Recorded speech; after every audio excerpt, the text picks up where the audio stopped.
Welcome to Rashmi's रसोई। चैत्र महिना चालू झाला का नेहमी अगोदर प्रसादासाठी ही आंबा डाळ किंवा कैरीची डाळ बनवली जायची। पण आता कसं वर्षभर कैऱ्या चालूच असतात, त्यामुळे आपण कुठल्याही सीझनला ही आंबा डाळ किंवा कैरीची डाळ बनवू शकतो।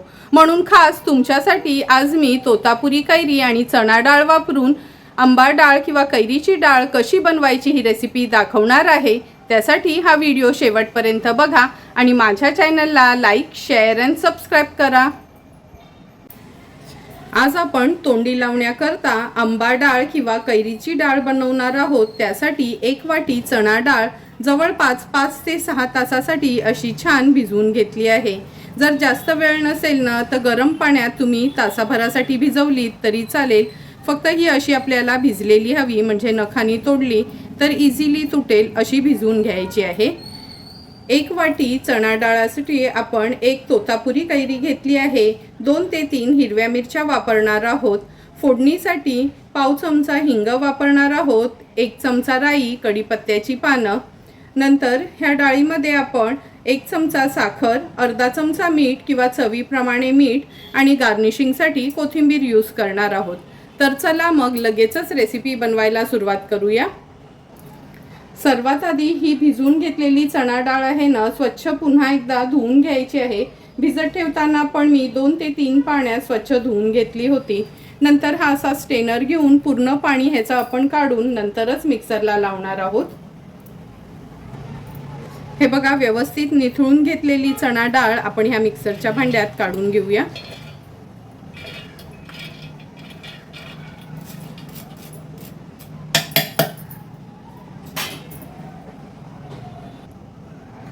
आता ह्या डाळीमध्ये मी 3 हिरव्या मिरच्या घेतल्या आहेत। तुम्ही तुमच्या तिखटीप्रमाणे मिरची कमी जास्त करू शकता। अर्धा चमचा मीठ किंवा चवीप्रमाणे मीठ यूज करायचे आणि 1 टेबलस्पून एवढी साखर घेतली आहे। आता जाडसरच मिक्सरला ही डाळ आपण फिरवून घेणार आहोत। लक्षात ठेवा, थोडंही थेंबभर पाणी न घालता अशी कणकण डाळ हाताला लागेल अशीच आपल्याला ही वाटून घ्यायची आहे। हे बघा, अशी जाडसरच आपण ही चणा डाळ वाटून घेतली आहे। आता ह्या बोलमध्ये मी काढून घेते। कुठे कुठे अख्खाच दाणा पण डाळीचा राहिला आहे। तशी डाळ वाटली ना तर ही कैरीची डाळ किंवा आंबा डाळ खाण्याला खूप वेगळीच मजा येते। व्यवस्थित ही डाळ मिक्सरच्या भांड्यातून काढून घेऊया।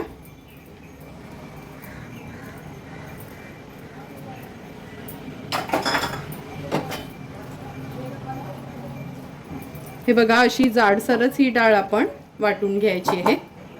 आता आपण ह्या एका तोतापुरी कैरीचा साल काढून ही कैरी आपण खोबरं खिसतो ना ह्याने खिसून घ्यायची आहे। हे बघा, कैरीचं साल काढून घेतलं आहे। आता ही कैरी मी खिसून घेते। तुम्हाला हवं असेल ना तर एकदम बारीक चॉप करून, म्हणजे एकदम छोटे छोटे पीस असे चॉप करून पण तुम्ही ही कैरी वापरू शकता। मी हे बघा असा ह्याचा किस पाडून घेणार आहे। थोडा लांबडा पडेल हेच बघते, म्हणजे खायला आणि दिसायला खूप छान दिसेल। हे बघा, थोडी थोडी करून पूर्ण कैरी आपण ही अशी खिसून घेतली आहे। कैरीचं प्रमाण पण खूप, तुम्हाला आंबट नको असेल तर अर्धी कैरी वापरली तरी चालेल, पण ही तोतापुरी कैरी आहे त्यामुळे मी अख्खीच कैरी घेतली आहे। आता आपण ह्या चणा डाळीमध्ये ही कैरी मिक्स करून घेणार आहोत। तोतापुरी कैरीच वापरा जास्त करून, ती कशी आंबट नसते, म्हणजे लहानांपासून मोठ्यांपर्यंत कोणी इझिली ही डाळ खाऊ शकते। सुरुवातीला थोडीशी कोथिंबीर ॲड करते, नंतर पुन्हा गार्निशिंगसाठी आपण कोथिंबीर ॲड करणारच आहोत। व्यवस्थित डाळ आणि कैरी मिक्स करून घ्यायचं आहे। तोपर्यंत फोडणीचं भांडं मी गरम करत ठेवलं आहे।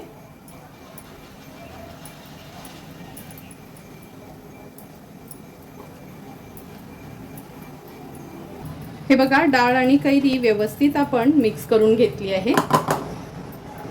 पसरवून घेते ह्या बोलमध्ये।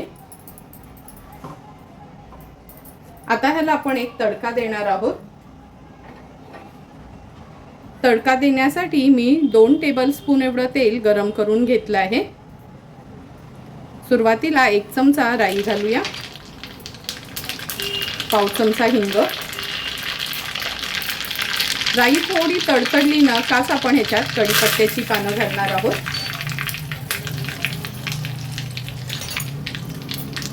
व्यवस्थित फोडणी मिक्स करून घ्यायची आहे आणि ह्या डाळीवर आपण पसरून घेणार आहोत। सुंदर आणि झटपट अशी आपली कैरीची डाळ किंवा आंब्यातली डाळ तयार झाली आहे। थोडीशी फोडणीवर गार्निशिंगसाठी मी ठेवली आहे ही। पुन्हा एकदा ही फोडणी घातल्यावर मिक्स करून घेते आणि आता एका सर्विंग प्लेटमध्ये ही आंबा डाळ किंवा कैरीची डाळ सर्व करून घेणार आहोत।